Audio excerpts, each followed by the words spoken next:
बिस्मिल्लाहिर्रहमानिर्रहीम। अल्लाहुम्मा सल्ली अला मुहम्मद व आले मुहम्मद। मैं हूँ सैयद महमूद बुखारी, आपके अपने यूट्यूब चैनल प्यारा किसान के साथ। नाज़रीन मोहतरम, आज हमारा पॉडकास्ट जिस शख्सियत के साथ होने जा रहा है वो एग्री ग्रेजुएट हैं और उनकी अपनी कंपनी है जो किसानों को मुफ्त मुफीद मशवरों से नवाजती है। और ख़ास तौर पर जब किसान कॉटन के हवाले से परेशान होता है तो फिर इनकी ज़रूरत जो है वो ज़्यादा बढ़ जाती है। आप मालिक हैं, डायरेक्टर हैं एग्रास केमिकल कंपनी के, और आपसे आज हम बात करेंगे किसान के हवाले से, काश्तकारी के हवाले से, और जो ज़बू हाली है कपास की।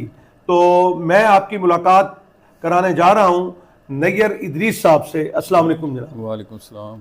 क्या हाल है नैयर? जी अल्लाह के खैरियत है? ठीक है। आपका शुक्रिया कि आपने हमें वक्त दिया। और आपको पता है कि हमारा मुल्क एक ज़री मुल्क है और इस मुल्क के अंदर जो कॉटन है उसको वाइट गोल्ड कहा जाता है। और ये कभी वक्त था तो ये पाकिस्तान के ज़र मुबादला का ज़रिया था बहुत बड़ा।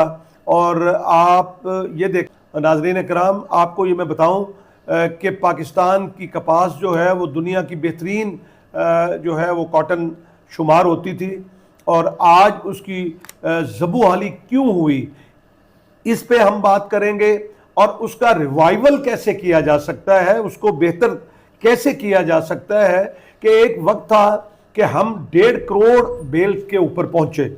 आपने ये देखा कि आज हम बिल्कुल जो है वो पीछे को आ गए हैं और आज हम जो है वो 40 जो है और 45 लाख बेल्स के ऊपर आ गए हैं। जबकि हमारे मुल्क की ज़रूरत देखें वो तकरीबन 1 करोड़ 10 लाख बेल से ऊपर है।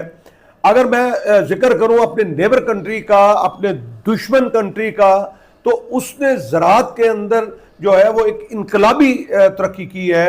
मेरी बात से नैयर इदरीस साहब इत्तफाक करेंगे कि उन्होंने 80 लाख से 4 करोड़ बेल्स का जो है संग मील अबूर किया है और आज वो कॉटन जो है वो एक्सपोर्ट भी कर रहे हैं। तो क्या वजह आप समझते हैं कि ये जो हमारी ख़ास तौर पे पट्टी है साहिवाल से लेके और ये रहीम यार ख़ान और मुल्तान और ये हैदराबाद तक की पट्टी ये कॉटन की मशहूर थी, तो फिर ये क्या हुआ यकयक कि हम बतदरीज जो है वो उसके अंदर ज़वाल का शिकार हुए?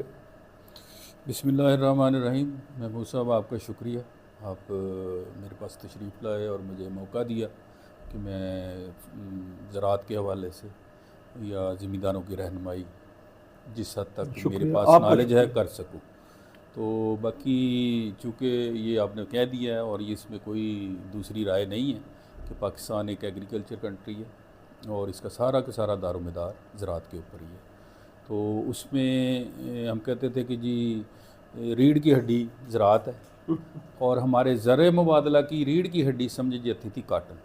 मगर इसकी रीढ़ की हड्डी पे इतनी चोटें लगा लगा के हाँ जी इसको पैरालाइज कर दिया। और इसमें मैं समझता हूँ कि इसमें सबसे बड़ा जो गैप आ रहा है ना जी, वो अदारे जितने भी इसके स्टेक होल्डर्स हैं, चाहे वो रिसर्च है, चाहे एक्सटेंशन है, चाहे पेस्टिसाइड कंपनीज हैं, पहले सारे अदारे एक पिच पे सीड का इदारा है, सर्टिफिकेशन, ठीक है जी, वो सारे अदारे एक पिच पे होते थे और ज़िम्मेदार को एक ही मैसेज जाता था। अब जैसे जैसे आगे मामला बढ़ रहे हैं, टेक्नोलॉजी में इजाफ़ा हो रहा है, इंफॉर्मेशन में इजाफ़ा हो रहा है, लेकिन सारे के सारे अदारे एक दूसरे से टाई अप होने की बजाय एक दूसरे के मतलब समझ लें कि वो उस लेवल पे नहीं आ रहे जिस लेवल पे एक ज़िम्मेदार को मोटिवेट करके एक मैसेज के ऊपर लेके आ जाए। और ये भी मैं आपको बात क्लियर कर दूं कि जब से मैं इस इंडस्ट्री में आया हूँ तो कॉटन कभी भी आसान क्रॉप नहीं रही, कभी भी।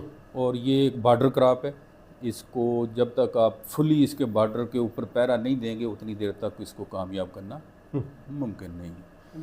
तो मैं तो ये समझूंगा कि हमें बाकी अगर एनालिसिस किया जाए राइस का, वीट का, शुगर केन हालांकि बड़ी टफ़ क्रॉप है जो ज़मीन को बहुत ज़्यादा एग्जॉस्ट कर रही है हमारे इस एरिए में। इन सब क्रॉप में जितनी भी एग्रीकल्चर की क्रॉप है उसमें यील्ड में बेहतरी आ रही है। आप वीट को उठा के देख लें, शुगर केन एक वक्त था 10 साल पहले कुछ 600 मन के करीब यील्ड एवरेज आती थी। अब हमारे इस डिस्ट्रिक्ट रहीम यार खान की एवरेज यील्ड तकरीबन 900 मन के करीब पहुंच गई है। हालांकि ये इस किस्म की हैवी क्रॉप्स की डिक्लाइन होनी चाहिए थी, उनकी ये बड़ी हैं। और काटन में सिर्फ और सिर्फ ये है कि एक दफ़ा ज़मींदार को इस बेल्ट असल में सॉरी आपकी बात काट रहा हूँ कि वो मिठास का मामला है। सही सही कह रहे हैं, मीठी चीज़ अच्छी लगती है। हाँ जी, हाँ जी। तो सरकार को भी अच्छी लगती है। सही बात है। और ये हाँ बिल्कुल, सरकार को भी अच्छी लगती है। और चूँकि ये इजी क्रॉप थी, ज़मींदार ने भी फिर जो है ना वो ऐसा ऐसा ऐसा ऐसा जो उसको सब कुछ पढ़ाया गया था काटन के हवाले से वो सब भूल गया। तो उसकी वजह से अब ज़मींदार रिलैक्स हो चुका है। अब आप अपने डिस्ट्रिक्ट का अंदाज़ा लगाएं, तकरीबन कोई more than half area under cultivation चला गया है शुगर केन की। तो ज़मींदार को तो इनकम चाहिए और ज़मींदार भी रिलैक्स अपने आप को करना चाहता है और उस फसल की तरफ जो है वो जाएगा जहाँ से उसके बच्चों का पेट पलेगा। बिल्कुल। और दूसरा सोने पे सुहागा ये हो गया कि तकरीबन पूरे पाकिस्तान की 70% से प्लस शुगर इंडस्ट्री इधर आके बैठ गई। तो इसने सारा मोमेंटम ख़त्म किया है इन चीज़ों ने। और तीसरा मैं ये समझता हूँ कि ये क्लाइमेट का जो फैक्टर है इसकी वजह से भी हमें काफ़ी सारे मसाइल का, ज़मींदार को अपग्रेड हम नहीं कर पा रहे, उसको अपडेट नहीं कर पा रहे, जिसकी वजह से अच्छा बीज भी नहीं दे पा रहे। अच्छा बीज भी में यही हुआ है ना जी कि जिस वक्त पैदावार उसकी बढ़े। बीटी काटन का दौर था ना जी, हमें बर वक्त इसके अंदर दाखिल होना चाहिए था इस सेगमेंट के अंदर। इसमें बताइए। ठीक है ना जी, वो हमने उसको लेट किया, लेट करते करते 7 नॉन बीटी लेके चलते रहे हैं। और फिर इन जो बीटी काटन चूँकि हमने कोई लीगल तरीके से इसको पाकिस्तान में अलाउ नहीं किया, तो उसकी वजह से ये फिर चोर बाज़ारी से सीड बिकते रहे। और इसका फिर नुकसान क्या हुआ, चोर बाज़ारी से बिकने की नुकसानात क्या हुए कि ये इसका बेसिक बीज तैयार नहीं हो सका इन वैराइटीज़ का, इनके ऊपर कोई डेवलपमेंट अच्छी नहीं हो सकी, लोकल रिसर्च इसके ऊपर बहुत कम हो गई। उसकी वजह से ये ऐसा ऐसा ऐसा ऐसा काटन हमारी वो जो ओपी वैरायटी ट्रेडिशनल वैराइटीज़ भी थी उनसे भी हमारी नज़र से ओझल हो गई। और बीटी ने आके फिर दोबारा एक नया सिनेरियो चेंज कर दिया, ज़मींदार का माइंड सेट चेंज कर दिया।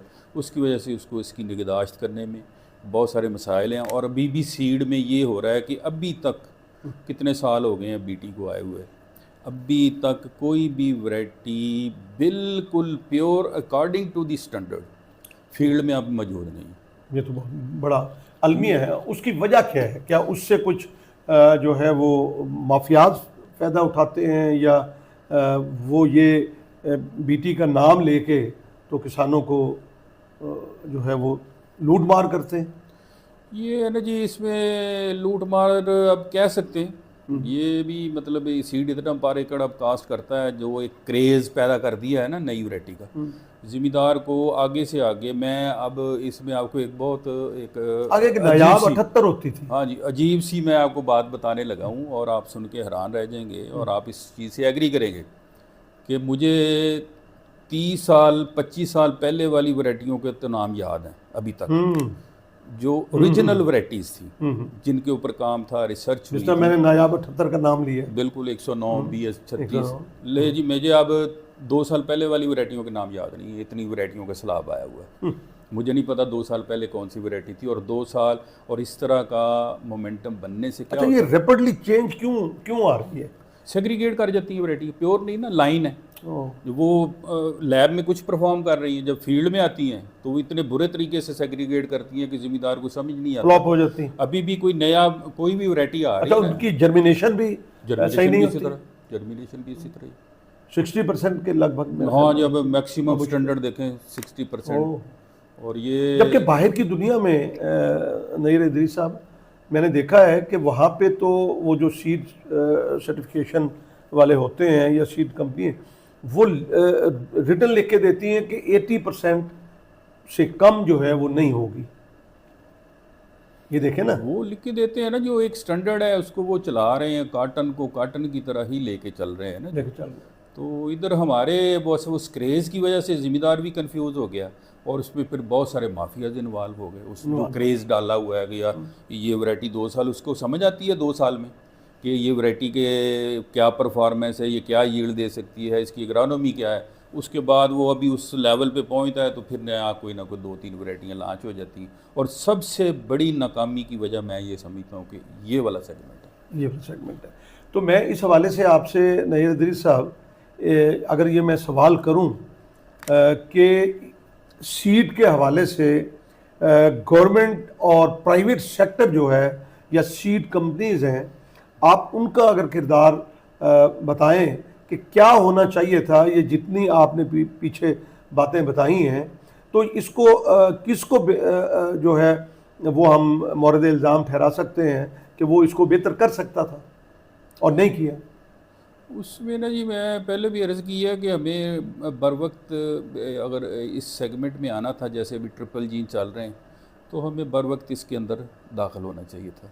और उतनी नहीं, देर वो तक किसने फराहम करना था? वो मैं आपको बताता हूँ। अब देखें ना, किसान को तो जो मिल जाता है वो जी, बेचारा बीज देता है, बिल्कुल सही कह रहे हैं। मेहनत करता है और फिर उसको उसका सिला भी नहीं मिलता। उसके जो मेच्योरिटी टाइम है ना जी, वो अदारों को पूरा करने के बाद ही वैरायटियों को फील्ड में लेके आना चाहिए। इसमें चाहे 5 साल लग जाए, चाहे 7 साल लग जाए, ताकि एक ऐसा ब्लड इंट्रोड्यूस करवाया जा सके जो फिर फील्ड में भी कम अज़ कम 6-7 साल तो रेगुलर परफॉर्मेंस। नहीं, हमारे यहाँ कोई हो रहा है कॉटन के हवाले से कोई रिसर्च का, या कोई जो जिस तरह आप बता रहे हैं कि ये होना चाहिए, क्या कोई इदारा कर रहा है? कर तो रहे हैं जी, लेकिन उनकी सिक्रेसी बड़ी जल्दी आउट हो जाती है सीड फील्ड में किसी ना किसी तरीके से। हाई रेट्स के ऊपर पता नहीं अब इसमें कौन इन्वॉल्व है जी, कि सीड को एज ए इनकम बना के हाई रेट्स के ऊपर इतने विदाउट एनी रिसर्च वो फील्ड में भेज देते हैं। फील्ड में आके उनकी परफॉर्मेंस उल्ट हो जाती है। वो ज़िम्मेदार को जब उसको यही नहीं पता फार्मर को कि मेरे पास बीज उस वैरायटी का खालस आया है या नहीं आया, तो उसको उसकी इकोनॉमी का कैसे पता है जब उसको सीड का ही नहीं पता। नहीं, जब वो मार्केट में आता है तो उसको आने ही ना दिया जाए। अगर आप ये देखिए, ये अदारों का रोल है ना, ये कंट्रोल करना चाहिए। अगर कॉटन को रिवाइव करना है तो सबसे ये बेसिक चीज़ को आपको फिर अपने 100% इसको मैनेज करके आगे लेके चलना चाहिए। और मायूसी की बहुत बड़ी वजह ये भी है। ये भी तो आप प्राइवेट सेक्टर का नहीं आपने तस्करा किया कि प्राइवेट सेक्टर इसके अंदर जो टेक्सटाइलर है, जो जिनर है, मतलब वो इदारे जो इससे फ़ायदा भी उठाते हैं या जिनका बिजनेस इनके साथ जुड़ा हुआ है, तो क्या वो इसमें कोई किरदार अदा उनको करना चाहिए? उनको देखिए जी, ये मैं तो पहले भी ये बात की है कि अगर आपने कॉटन के सही तरीके से, अभी भी कुछ नहीं बिगड़ा, कुछ नहीं ऐसा कोई चीज़ हो गई कि जिसको रिकवर करना नामुमकिन है। कॉटन बिल्कुल अपने दोबारा उसी स्टैंडर्ड लेवल पे आ सकती है। मैंने तो पहले भी अर्ज़ की है मैं मूसा कि सब स्टेक होल्डर्स को बिठा के, चाहे वो प्राइवेट सेक्टर है, गवर्नमेंट का सेक्टर है, सीड सेक्टर है, एक्सटेंशन का सेक्टर, रिसर्च वाले हैं, सब वो एक पेज पे बिठा के फिर कोई अमल तय करें। उसको तय करने के बाद फिर अपना इसको कॉटन को दोबारा एक रिवाइवल की तरफ लेके जाएं। और सब की स्टेटमेंट ज़िम्मेदार तक जब पहुँचे तो एक होनी चाहिए, ताकि उसको एक क्लियर मैसेज मिले कि उसने किस तरफ जाना है। अच्छा, इसमें एक चीज़ मेरे जहन में अभी सवाल आ रहा था जब आप बात कर रहे थे कि ख़ास तौर पे चूँकि हम तो बात पूरे पाकिस्तान की कर रहे हैं, हम कोई एक ज़िले की या एक सूबे की बात नहीं कर रहे। सिंध भी बड़ा स्टेक होल्डर है कॉटन के हवाले से, और वहाँ भी इन्वायरमेंट ऐसा है कि कॉटन वहाँ पे भी अच्छी तरह जो है वो हो सकती है। तो इसमें पंजाब सीड कॉरपोरेशन जो है वो एक बड़ा एक इदारा हुआ करता था और नाम था, और उसकी खानेवाल के अंदर मुझे याद है कि 6000 एकड़ के ऊपर जो लैंड है सूबाई हुकूमत की।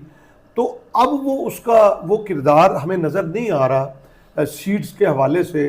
वो भी इधर मांगे तांगे से लेके, और जिसके अंदर कोई एतमाद नहीं है कि ये बीज कैसा है, तो वो भी फ़रोख्त कर रहा है। तो उस हवाले से आप क्या सजेशन देंगे हुकूमत पंजाब को कि उसका भी रिवाइवल होना चाहिए? हाँ जी, उसका रिवाइवल होना चाहिए, मतलब फंड्स उनको, क्योंकि एग्रीकल्चर के हिसाब से बेसिक उनका एक बहुत बड़ा किरदार रहा है पंजाब सीड कॉरपोरेशन का, और रहना भी चाहिए रहना भी चाहिए। ताकि कंपटीशन को भी मैनेज किया जा सके और ज़िम्मेदारों को एक उनकी अच्छे लेवल पे रहनुमाई भी की जा सके।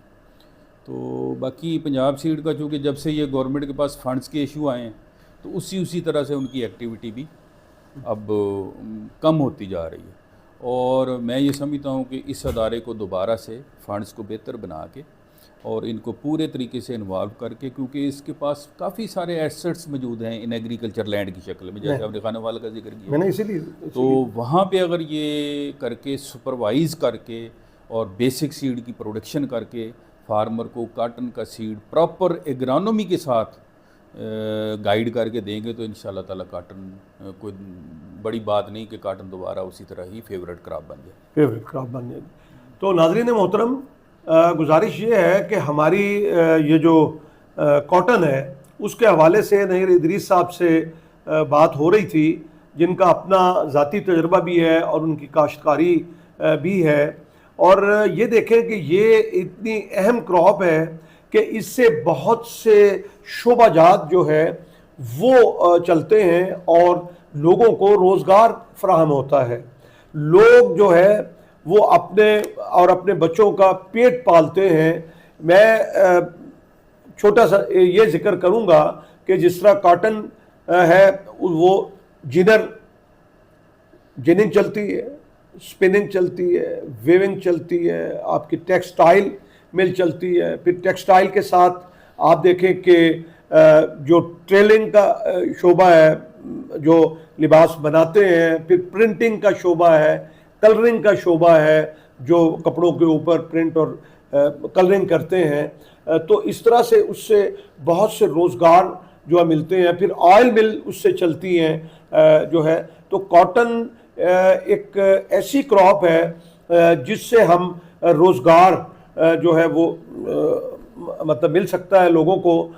तो इसलिए मैं आज आपका शुक्रिया अदा करूंगा कि इतने अहम मौजू के ऊपर आपने अपनी राय से नवाजा है, और हम समझते हैं कि हुकूमत को अब इस तरफ तवज्जो देनी चाहिए, अच्छे बीज देने चाहिए। के साथ आपका शुक्रिया अदा करता हूँ कि खुदा करे कि अर्ज़ पाक पर उतरे वो फसल गुल जिसे अंदेशा ज़वाल ना हो। अल्लाह ताला मेरे मुल्क को सरसब्ज़ व शादाब रखे। अल्लाह ताला आपके और आपके अहले खाना को अपने हिफ्ज़-ओ-अमान के अंदर रखे। पाकिस्तान जिंदाबाद, पाकिस्तान पाइंदाबाद।